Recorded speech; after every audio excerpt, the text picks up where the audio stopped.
મિત્રો, આજે આપણે બનાવીશું ગાંઠિયાનું શાક, જેને સૌરાષ્ટ્રમાં કરીનું શાક તરીકે પણ ઓળખવામાં આવે છે। જ્યારે ઘરમાં કોઈ શાક ના હોય ત્યારે તમે આ શાક પસંદ કરી શકો છો। નાના બાળકોથી લઈને મોટા લોકોને બધાને ભાવે તેવું ગાંઠિયાનું શાક આપણે બનાવીશું। ગાંઠિયાનું શાક બનાવવા માટે જોઈતા ઇન્ગ્રેડિયન્ટ્સ: ચણાનો લોટ, લાલ મરચું પાવડર, હળદર, હિંગ, નિમક, જીરું, રાઈ, ગરમ મસાલો, આદુ મરચાં લસણની પેસ્ટ, મીઠા લીમડાના પાન, છાશ અને સિંગ તેલ। ગાંઠિયાનું શાક બનાવવા માટે સૌપ્રથમ આપણે ગાંઠિયાનો લોટ બાંધીશું। લોટ બાંધવા માટે મેં અહીંયા 100 ગ્રામ ચણાનો લોટ લીધેલો છે।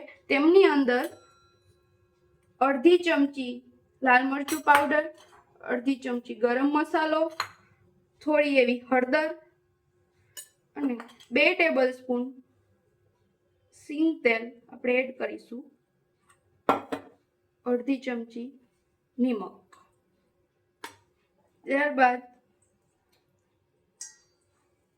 થોડું એવું પાણી એડ કરીશું। પહેલા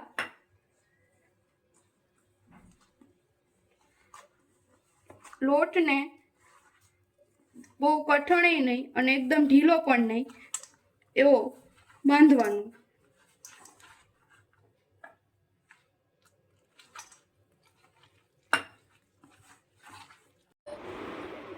અહીંયા આપણે ગાંઠિયાનો લોટ તૈયાર થઈ ગયો છે। હવે આ ગાંઠિયાના લોટને આપણે સંચાની અંદર ભરીશું। આ સંચાને મેં થોડો અંદર સિંગ તેલ વાળો કરી દીધો છે, જેથી કરીને આ લોટ છે અંદર ચીપકી ના જાય એટલા માટે। આ રીતનું આપણે લોટ ભરશું।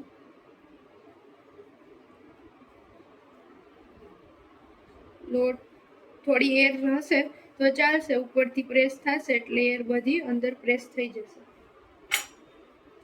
આમની અંદર મેં ગાંઠિયાની જે ચકરી હોય એમનો ઉપયોગ કરેલો છે।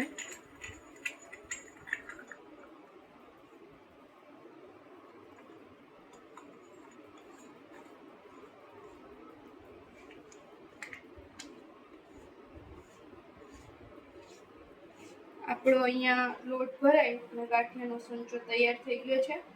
હવે આપણે ગાંઠિયાના શાકના વઘાર માટે અહીંયા મેં 5 ટેબલસ્પૂન સિંગ તેલ લીધેલું છે।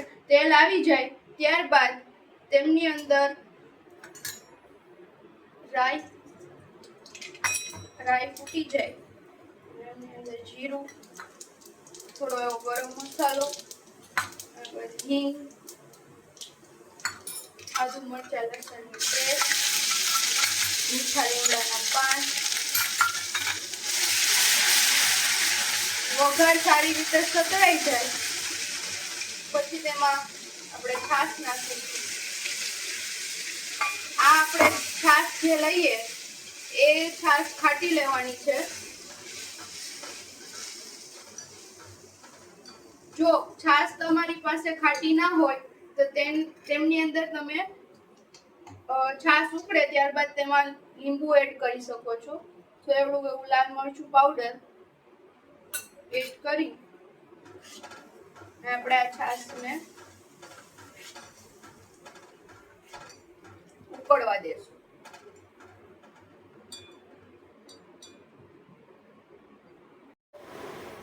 આ રીતની અહીંયા છાશ ઉકળી જાય ત્યારબાદ તેમાં આપણે આ રીતના ગાંઠિયા પાડીશું। સંચો થોડો ઊંચો રાખવાનો જેથી ગાંઠિયા છે એ ભાંગે નહીં।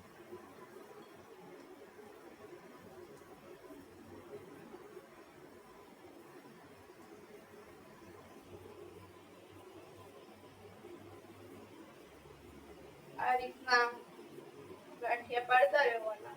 જ્યારે વચ્ચે આ રીતનું થોડું થઈ જાય તો આમ કાપી થોડાક ચમચેથી હલાવી દેવાના, ગાંઠિયા અહીંથી બધા છૂટા થઈ જાય। આપણે આ રીતના ગાંઠિયા પાડીશું।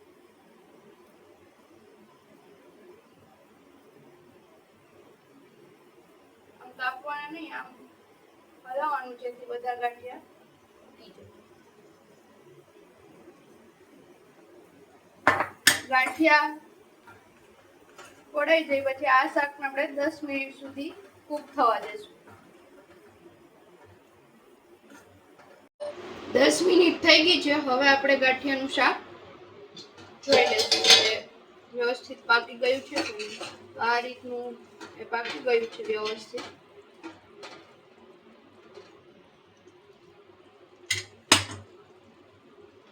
હવે આપણે એમને ગેસ બંધ કરીને સર્વ કરી દઈએ.